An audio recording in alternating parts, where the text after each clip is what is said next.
జంగాంబ మల్లికార్జున స్వామి వారి దేవస్థానంలో ఓం శాంతి నిలయం ప్రక్కన పెద్ద పెద్ద గోతులు పడుతున్నాయి.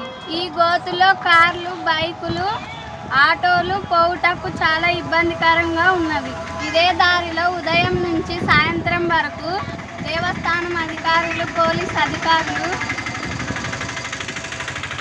వారికి ఈ గోతులు కనపడవా అని కొంతమంది యాత్రికులు చెప్పడం జరిగింది.